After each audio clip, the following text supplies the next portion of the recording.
Rykman, and I'm writing my paper on religion in heavy metal and heavy metal as religion.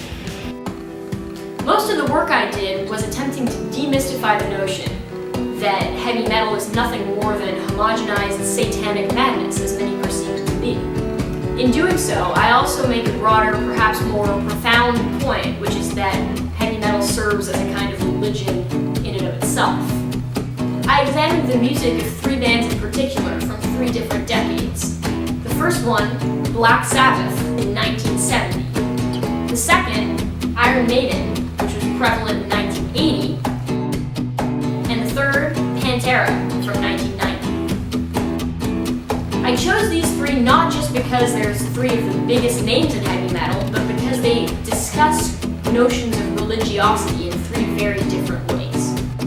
In looking into the music, lyrics, and visuals of these three bands, it's clear that heavy metal is truly its own religion, with legions of outsiders searching for and discovering meaning through the words, sounds, and communities that come together through this ostracized form of music. Sam Dunn, anthropologist and documentary filmmaker, states this very well in his 2005 documentary, Metal, A Headbanger's Journey. Take a look, you'll see what I mean.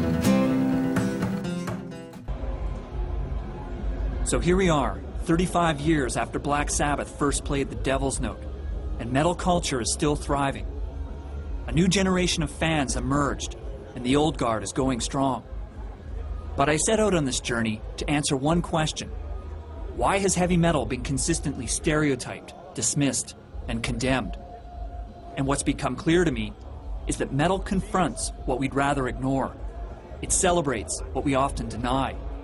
It indulges in what we fear most. And that's why metal will always be a culture of outsiders.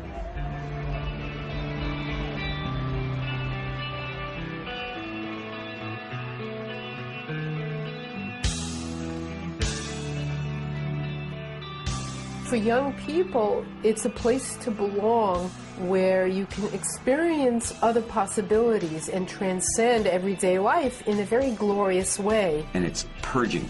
I think metal performs that task of sort of letting us get rid of a lot of tension. It's a catharsis. You want to have people get up and start leaping around and falling off the furniture. You know, that's what it's for. I think people in their own way have different releases.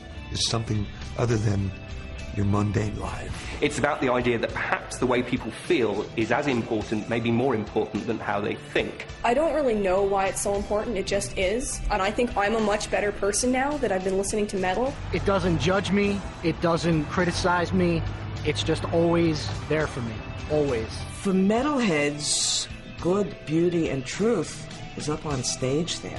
Is heavy metal a sacrament? For some people it is. If it keeps kids alive, if it gives them hope, if it gives them a place to belong, if it gives them a sense of transcendence, then I believe it's a spiritual force. I believe it's a pipeline to God.